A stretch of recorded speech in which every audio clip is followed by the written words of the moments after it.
yesimbaniriza akadde kano mwasibye mutya mwenna muli mutya bagifollowinga bagita FAD TV jimba ne updates ezinavaayo mbala amawulire agaba gatambula okwetoola eggwanga lyattu Uganda. Ensonga za Nampijja Florence Costa ne Lubowa Ahmed munanga okuba nti waliwo ekigenda maaso wakati waabwe nsongedde okubanga ziddamu okubanga zitojjera. Eddie Mezaia azeemu kubanga kunfaaminga n'agamba abo bonna abeebuuza nti omwami wa Nampijja Florence terimwebuuza mulala yenna wabula ye mukulu amanyikiddwa nga Lubowa Ahmed. Jjukira Lubowa ye bosi wa Aromatic Entertainment. Jjukira ekibiina kino bannampijja mubazannyira ntuza Aromatic mugitegeera bulungi Trust Films. Eddie Mezaia muyita mu maaso ngenda kuba mukulaga y'omu ku abavaayo omwaka oguwedde n'akonfaminga n'agamba nti bano bagenda kuba bakola emikolo mu Nkukutu wabula ekyamazima byaggwabwe byo tetumanyi emikolo gyakolebwa oba nedda. Naye nga Eddie Mezaia yoyo golengera yava n'agamba nti bano bagenda kuba bakola okwanjula era mbwe ekyabaviirako Nampijja ne Nabatanzi okubanga baawukana nti yali musajja olw'ensonga nti bonna baali bakola ki bonna mbu baali bamwagala wabula Lubowa n'alondawo Nampijja Florence. Nampijja alina empisa okusinga Nabatanzi. Bigambo byani bya Eddie Mezaia. Eddie Mezaia yakola ki yatandika ensonga zino bantu bangi bakola ki bava nga beebuuza ne bagamba Eddie Mezaia byayogerako bituufu oba byawolokoso.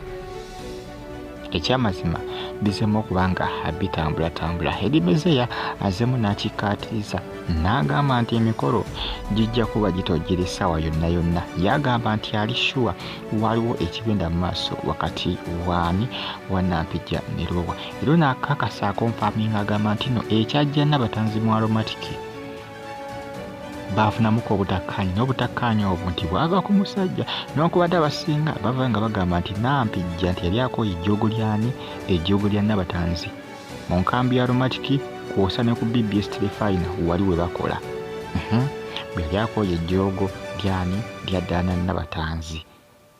Gw'osubiramu biyinza okuba ebituufu nga Nampijja ne Lubowa ndowooza olengera bufaananyi buno. Bufaananyi baabwe kubanga bagenda opremiyalinga firimu yali firimu kimaama sigyerabidde nno mulowooza firimu ya Aromatic empya.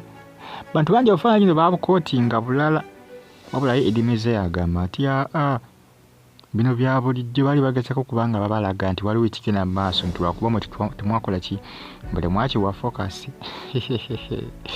Omusajja Eddie Mezaia bannange omusajja wuuli alina olugambo omusajja wuuli asala ebigambo tujja kuba tulaba gye bijja okubanga bikomekera kubanga era tebijja kwekweka mpoziko. Era wanaaba ekigenda mu maaso wakati waabwe tujja kubimanya lwakuba eriyo abantu abakweka ebintu byabwe nga tusobola kumanya buli kimu ekibakwatako. Nampijja Nabatanzi bano abawala babiri bakuweeka ensonga zaabwe mu social media. Ekyamazima kati Eddie Mezaia neebuuza yabitegeera atya kuba Nampijja kizibu okumanyako information ne Nabatanzi naye nga byo ebyokwawukana baayawukana bubi nnyo. Ebyo byo byalinkinga ate ababeetera okuba nga birinkinga baku BBS be bakola nabo ku BBS Telefine be baatera information okubanga erinkinga okwawukana kwa Nampijja. Ate Nampijja kenyini yavaayo n'akola ki n'akonfaaminga alaga nti nkolaga nti kyaliwo wakati we ne Nabatanzi era ng'alaga nti ye talina buzibu bonna ku Nabatanzi n'okubadde Nabatanzi yakola ki bwe yamulaga ekibeera wabula Eddie Mezaia agamba nti ab'ekyabaviirako kubanga baawukana n'okubanga beekyungacunga musajja Lubowa yabaviirako kubanga bakola ki baawukana Nabatanzi n'asukka n'okuva mu Aromatic. N'okubadde omwaka guno badde bagamba nti Nabatanzi waakudda era ayinza okulabikira mu firimu za Aromatic empya ddala firimu empya gye bagenda okuba nga bayita ey'ekyekango oba bayita sizoni endala ey'ekyekango Nabatanzi yalibeeramu.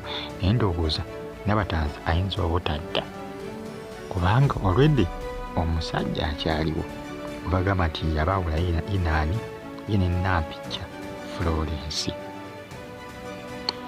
Munaye byemu ku ebitambula akadde kano ku mitimbagano egya social media mungera okuba nga mugifolo nga bagita FAD TV UG abali Iraq mbagamba nti mwakola kyamaanyi nnyo kubanga mwasubscribinga ne mugigane kati updates mba nazo buli lunaku olujja ku nsi kuno. Ensonga za Nampijja Florence akosa ne Lubowa dakituufu waliwo ekigenda mu maaso bali mu relationship nga Eddie Mezaya bw'abyogera.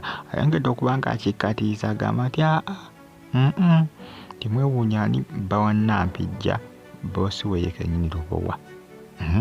Boosi we kennyini Lubowa. Bw'abawala bangi nnyo abazze babeera nga mu nkambi ya romantic naye mbu Lubowa yakola ki? Yalonda Nampijja Florence. Aya onaawulira gye bijja okuba nga biggweera. Omwaka oguli abaana tugamba bagenda kuba nga bakola emikolo wabula twalinda emikolo twagirabako. Oluvannyuma n'avaayo n'agamba nti baagikola mu nkukutu mbu egy'okwanjula. Baabikola mu nkukutu ye Eddie Mezaya.